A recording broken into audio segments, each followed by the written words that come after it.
বর্তমান সময়ে মুসলমানরা অনেক নির্যাতিত নিপীড়িত।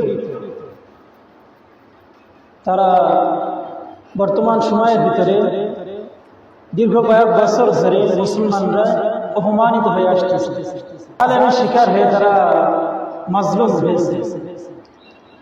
অর্থাৎ লক্ষ্য করলে দেখা যায় বর্তমান ফিলিস্তিনের দিকে তাকালে বোঝা যাবে যে মুসলমানরা কত নির্যাতিত। শুধুমাত্র ফিলিস্তিন নয়, এর আগে আমরা অনেক দেশগুলো লক্ষ্য করেছি যে মুসলমানরা তাদের কাছে নির্যাতিত, মুসলমানরা মাজলুম, আর ইহুদি নাসারা তারা হচ্ছে জালেম।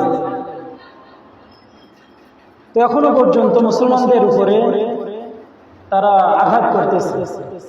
মুসলমানরা ইমানি শক্তি না থাকার কারণে তাদের বিরুদ্ধে কোনো প্রতিবাদ করতে পারতেছে। অর্থাৎ বর্তমান ফিলিস্তিনের দিকে তাকালে বোঝা যায় যে মুসলমানরা কতটুকু অসহায়। ফিলিস্তিনের মুসলমানেরা অসহায় হয়ে তারা তাদের মৃত সন্তানকে কোলে নিয়ে আল্লাহ তাআলার কাছে ফরিয়াদ করতেছে, কিন্তু তারা কোনো দেশের কাছে সাহায্য চাচ্ছে না। তারা ডাইরেক্ট আল্লাহ তাআলার কাছে তাদের এই বিচার দিয়েছে, নিজের সন্তান মৃত সন্তানকে দুই হাত ধরে উঁচু করে তারা এরকম করেছে। এবং তারা বাড়ি ছাড়া ঘর ছাড়া তাদের ঘর তারা ইহুদিরা বোমা মেরে উড়িয়ে দিয়েছে। তো তাদের ছোট ছোট সন্তান তারা খাওয়ার কষ্টে হাউমাউ করতেছে, কেউ পেটে পাথর বেঁধে রেখেছে, কেউ ঘাস খাইতেছে, পাতা খাইতেছে। তো শুধুমাত্র এগুলো কোনো গল্প নয়, এগুলো যদি আমরা সোশ্যাল মিডিয়াতে দেখি তো আমরা লক্ষ্য করতে পারবো যে তারা কত কষ্টে রয়েছে। তো তারা যে এই কষ্ট করতেছে, কিসের জন্য কষ্ট করছে, কি জন্য তারা এত কষ্ট করতেছে? আল্লাহ রাসূল সাল্লাল্লাহু আলাইহি ওয়াসাল্লাম তিনি বলেছেন যে মসজিদে আকসা এটা আমার পরে আমার উম্মতেরা এর রক্ষা করবে। অর্থাৎ মুসলমানেরা এই মসজিদে আকসা মুসলমানদের হাত থেকে কোনো ইহুদি নাসারাদের হাতে এই আকসা যাবে না। কিয়ামত পর্যন্ত আকসা মুসলমানদের দখলেই থাকবে।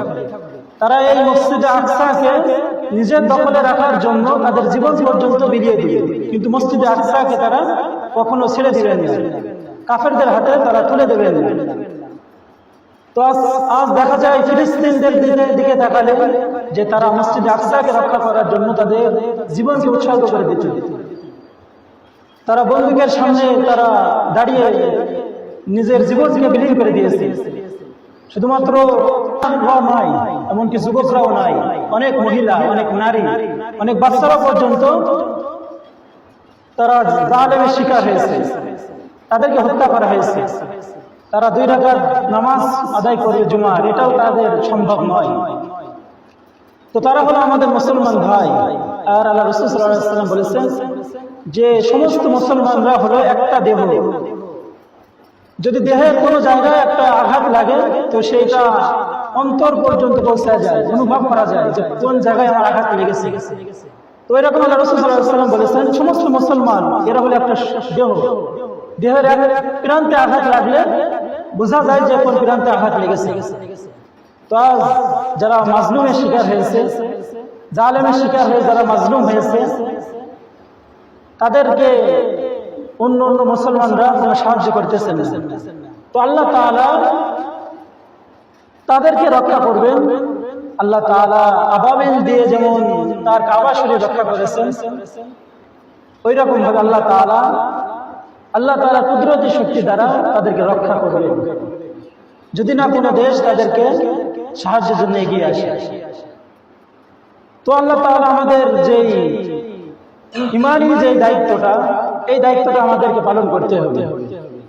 ইমানি দায়িত্ব যদি আমরা পালন না করতে পারি তো আমরা ইমান হারিয়ে মৃত্যুবরণ করতে হবে। ওই রকম ভাবে মসজিদে আকসা এটা কাফেরদের হাতে কি জন্য যাবে না? কারণ এই মসজিদে আকসা হলো হযরত ইব্রাহিম আলাইহিস সালামের কাবা ছিল, এবং হযরত ইব্রাহিম আলাইহিস সালাম ইন্তেকালের পরে এই ফিলিস্তিনেই তাকে দাফন করা হয়। এমনকি ফিলিস্তিনে হযরত মুসা আলাইহিস সালামের কবর রয়েছে। ওই রকম ভাবে মুসলমানদের প্রথম কিবলা ছিল ফিলিস্তিনের দিকে। তো এই কিবলাকে আল্লাহ তাআলা তার বান্দাদের দ্বারাই রক্ষা করবেন। আল্লাহ তাআলা রাসূলের উম্মতরাই এর রক্ষার্থী। তো এই কারণে নবীদের শহর বলা হতো ফিলিস্তিনকে। অনেক নবী সেখানে আগমন করেছে এবং অনেক নবী ইন্তেকাল করার পরে তাদের লাশ সেখানে দাফন করা হয়েছে। তো যদিও দেখা যায় যে মুসলমানদের আওতায় নাই, তবে সেটা পরিপূর্ণভাবে কাফেররা সেটাকে আয়ত্তে নিতে পারবে না, কারণ আল্লাহ রাসূল সাল্লাল্লাহু আলাইহি ওয়াসাল্লাম এটা বলে দিয়েছেন আগে থেকে। তো এই কারণে মুসলমানদের ইমানি দায়িত্ব হলো তারা এক মুসলমানের বিপদে আপদে অন্য মুসলমান তাদের সাথে থাকবে। তো এই কারণে আমাদের উচিত যে আমরা তাদের পক্ষে কিছু বলা, তাদের দলে আমরা দলভুক্ত হওয়া।